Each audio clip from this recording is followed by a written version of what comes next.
Salut tout le monde, j'espère que vous allez bien. Ça me fait extrêmement plaisir de vous retrouver aujourd'hui pour une nouvelle vidéo.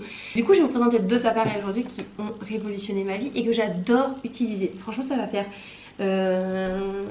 bientôt 2 mois pour celui-ci et là ça fait à peu près 3 semaines qu'on l'utilise et on adore. Franchement on ne regrette pas notre achat. Donc on a acheté cet extracteur de jus, voilà, qui est la marque Am's Chef. Donc, et on a la carte Prime, c'est vrai qu'on utilise beaucoup Amazon. C'est pas très bien pour certaines personnes, mais nous on en est satisfait. Voilà. Pourquoi je dis que c'est pas très bien? Parce qu'il y a des personnes qui disent que ça tue les petits commerces. J'en suis totalement consciente. Après voilà, c'est vrai que des fois on cherche à faire des économies, on cherche à faire des bonnes affaires.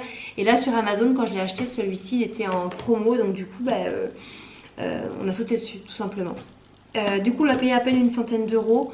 Il existe deux types d'extracteurs de jus, des extracteurs horizontales et des verticales. Nous on n'a pas fait attention, on n'a pas choisi forcément, mais on a pris celui-ci qui est très bien. Donc j'essaie de choisir une couleur, il y avait rouge je crois, et j'ai pris comme ça pour aller un peu dans ma cuisine, voilà. Je vais vous faire une petite démo après dans ma cuisine. J'avais pris une pomme, je voulais le faire là, mais en fait mon fil est trop loin, du coup je pourrais pas vous montrer. Le seul hic de cet appareil, je dirais, ça serait ça. Voilà, les bols qui sont fournis. C'est le bol qui permet de récupérer les déchets. Et ça, c'est le bol gradué qu'on met ici pour le jus. Pourquoi je dirais que c'est un hic? Parce que c'est du plastique et que, vous voyez, ça fait à peine un mois. Et je trouve que déjà, quand on nettoie, on voit que ça vieillit mal. Ça aurait été mieux du verre. Voilà, mais j'ai envie de dire, bon, ça après, on pourra les changer. C'est pas un gros défaut. Voilà. C'est vraiment un appareil qui est très facile, ça se passe au lave-vaisselle. Je vais vous montrer comme quoi c'est hyper facile à construire. Ça prend 5 minutes. Voilà, il y a plein de pièces. Vous allez vous dire, oh là là. Vous avez ce gros pressoir, donc c'est comme une turbine, une espèce une turbine, un gros truc comme ça, là, voilà, qui presse. En fait, ce qui est bien, c'est que c'est une extraction du jus à froid par pression.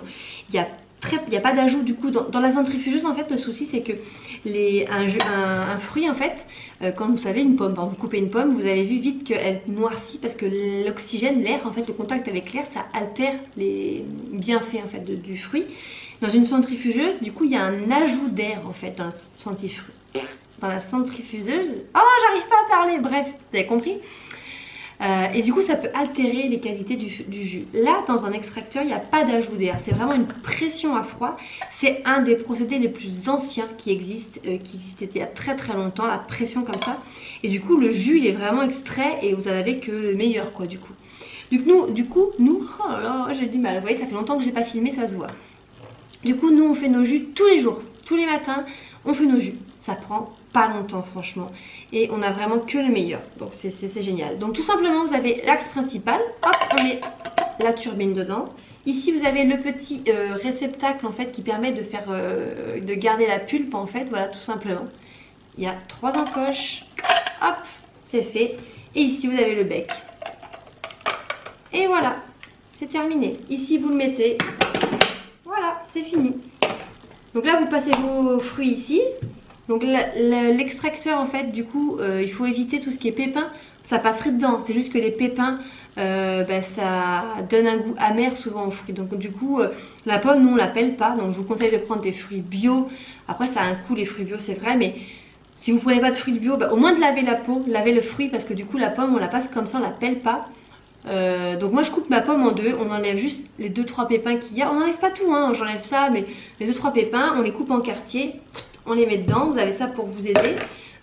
Et puis ça va, l'orange on la pèle, voilà. On n'enlève pas les pépins de l'orange par contre, voilà. Mais on enlève les pépins de la pomme. On trouve pas que ça donne un goût amer l'orange, mais la pomme je sais que ça peut donner un petit goût amer. Et la carotte, nous on fait des jus tout le temps de pomme, orange, carotte, c'est ce qu'on adore. Voilà, la carotte ça casse un peu l'acidité de l'orange et ça donne un petit côté un peu sucré. Et la pomme aussi, voilà, ça donne un côté sucré. Les enfants ils adorent. Donc on fait ça, on lave nos fruits et on laisse les peaux, voilà, à part pour l'orange et c'est parfait. En général on passe 2 pommes, 1 carotte et 4 oranges. Ou 3 pommes, 4 oranges, ça dépend en fait s'il y a tout le monde. Le matin ça dépend, quand il n'y a que moi les enfants j'en fais moins. Comme ce week-end on en a fait plus, par contre on a fait un gros bol comme ça ce matin pour tout le monde. Donc voilà, donc on en est vraiment content. Franchement c'est juste une habitude à prendre. Ça prend pas longtemps de faire les fruits. On a déjà essayé pour voir si elle me préparait les fruits le soir, pas les pommes, mais les oranges, il me les préparait en fait, il enlevait la peau autour. On mettait dans un petit récipient, bien fermé hermétiquement, et en fait ça va nickel. Alors après je présume que du coup ça altère un petit peu du coup peut-être les jus, je sais pas, mais pour un gain de temps vraiment quand je suis très pressée, ça arrive qu'ils le préparent, mais sinon de manière générale on le fait le matin. Voilà, ça prend 2 minutes, les petits adorent, ils viennent m'aider, on met ça là-dedans et puis voilà, je vais vous faire une petite démo après, vous verrez comment ça passe.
Un jus comme ça, ça se conserve. Alors nous on a essayé de les conserver, mais ça dépend peut-être des fruits.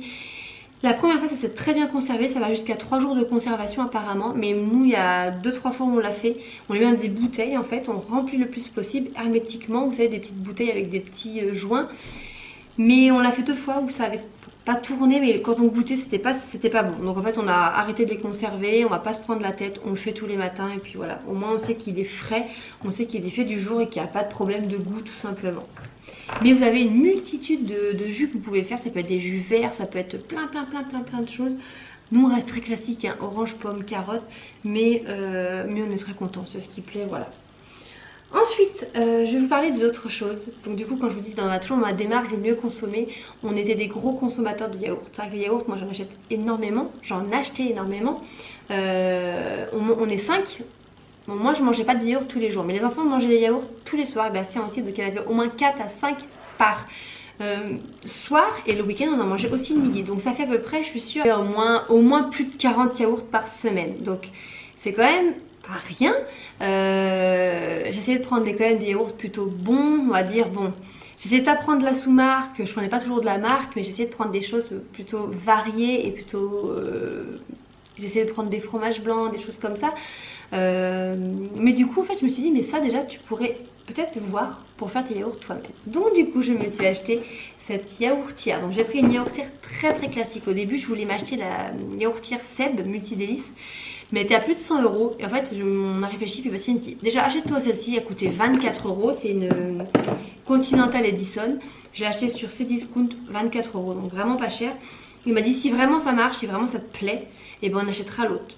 Et du coup je vais m'acheter l'autre parce que ça me plaît, j'adore. Et pour l'instant je croise les doigts, je n'en ai raté aucun.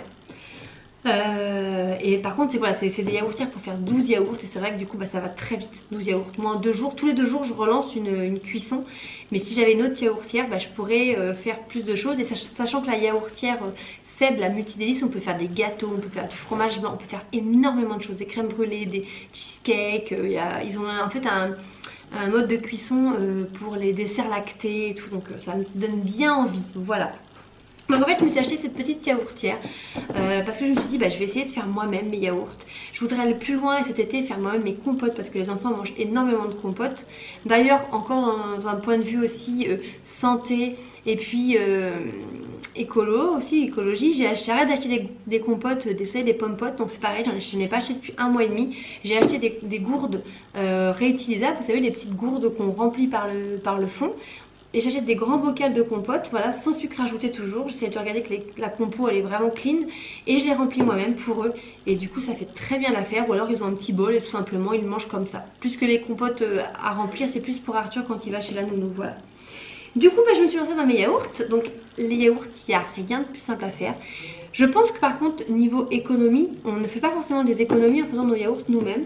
Parce que vraiment, si les gens vous achetez des fois les trucs les moins chers, vous pouvez trouver un pack de 12 yaourts pour 1 euro quoi. Un Lidl, je suis sûre que vous trouvez ça. Après, je sais pas ce qu'il y a dedans, est-ce que c'est vraiment que du sucre ou c'est que des mauvaises choses, j'en sais rien. Après, je me dis, ça reste quand même un yaourt, mais j'en sais rien. Moi, je voulais des choses assez clean, que je sache ce que je mets dedans, la dose de sucre que je mets dedans, ce qu'il y a dedans, et puis voilà, d'arrêter tous ces conservateurs, tous ces colorants, toutes ces choses qu'on n'a pas besoin, voilà. Donc du coup pour faire un yaourt, il faut tout simplement que du lait, voilà. Donc moi je prends du lait bio entier, ça se fait avec du lait demi-écrémé. J'ai déjà fait avec du demi-écrémé, ça marche très bien aussi, mais je trouve qu'ils sont un peu plus fermes quand on le fait avec du lait entier.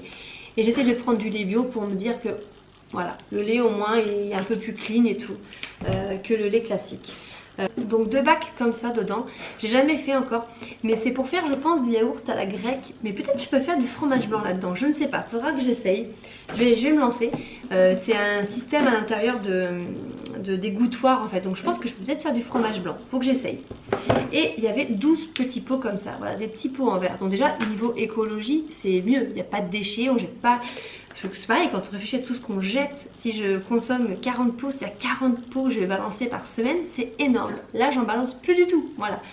Vous pouvez acheter en plus d'autres pots comme ça sur les sites, partout, même en magasin, ça se trouve. Donc je trouve très très bien ces petits pots, voilà, tout simple. On peut, en plus, c'est des grosses contenances, on peut faire des gros yaourts. Hein. Je vous ai montré un de mes petits yaourts, de mes petites créations, voilà, toutes fraîches. C'est mes préférés, moi.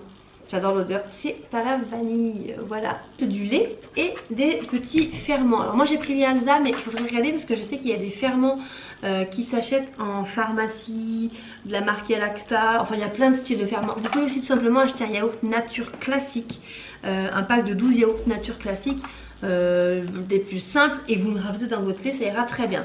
Mais moi je préfère quand même me dire que je vais faire moi-même mes yaourts et je vais pas prendre un autre yaourt et mettre dedans. Donc du coup j'achète des petits ferments comme ça, voilà. Donc là c'est la marque Alza. C'est des ferments lactiques tout simplement. Je vais faire prendre votre lait. Ce qui est sympa à savoir aussi, c'est que vous pouvez par exemple faire une première tournée avec ça. Vous gardez un yaourt nature, hein, vous le laissez, voilà. Et avec ce yaourt, vous pouvez le repiquer en fait pour le réajouter, pour refaire une autre fournée en fait. Ça veut dire que vous pouvez par contre là faire un peu plus d'économie parce que ça c'est quand même pas donné ces petites choses là. Et je vous dis, c'est que j'ai trouvé que ça là pour l'instant. Je me suis pas encore penchée vraiment sur les marques de ferments Lacta, mais je vais regarder. Je vais garder un de vos yaourts que vous avez fait nature pour le repiquer, pour refaire en fait une prochaine fournée. Mais moi je les trouve très très bien. Ils sont pris, hein. Vous voyez que je le retourne, mes yaourts, il n'y a pas de problème. Donc en fait, en plus moi je fais pas cuire mon lait. Je prends juste tout simplement mon litre de lait dans un saladier. Je mets dedans mon sachet, je mélange, je mélange, je mélange. Je mets quelques cuillères de sucre, je dois mettre 3-4 cuillères de sucre pour 1 litre et c'est tout, voilà. Après avec mon pichet je verse dans mes petits pots. Si je veux aromatiser, je vais rajouter de la vanille, je vais rajouter de l'extrait de citron, je vais rajouter, ça peut être un peu de sirop, ça peut être au fond avant je vais mettre de la confiture ou de la comment on appelle ça, de la purée de châtaigne, quoi, de marron. Voilà, il y a plein de choses possibles et c'est hyper facile à faire. Après ça va cuire à peu près 12 à 13 heures dans la yaourtière. Et puis le matin après je les mets au frigo. Et là ils finissent de prendre au frigo et ils sont nickel. Voilà. Ça se garde plusieurs jours hein, quand même, faut savoir. Et franchement les enfants ils adorent. Le goût est super, il n'y a rien à dire. Je ne regrette absolument pas. Et bien au contraire j'ai hâte de découvrir plusieurs choses et de faire encore plus de choses. Donc là je pense que je vais tester la prochaine fois les petits fromages blancs ou les yaourts à la grecque sans hésiter. C'est juste que j'ai pas encore eu le temps. Mais donc moi je peux que vous le conseiller, ces produits, faites du fait maison, vous allez savoir vraiment ce que vous mettez dedans, ce que vous donnez à vos enfants, dosez vous-même votre quantité de sucre, arrêtez tout ce qui est les colorants, les ajouts, les machins là, et tout, c'est hyper nocif pour la santé. Et voilà, et du coup moi j'ai envie de donner que le meilleur pour ces petits bouts, hein. Et ils sont très contents en plus. Ils sont bons tes yaourts, maman. Hein. Ah, ils sont bons les yaourts à maman, mon cœur. Mais tu te réveilles, toi. Et du coup, c'est dès qu'ils sont petits en fait qu'il faut les habituer à ça. Après, pour eux, comme ça, du coup, il n'y a pas de problème. C'est pas compliqué pour eux après, du coup, de s'habituer à de nouvelles saveurs. Je fais d'énormes bisous. Allez, ciao.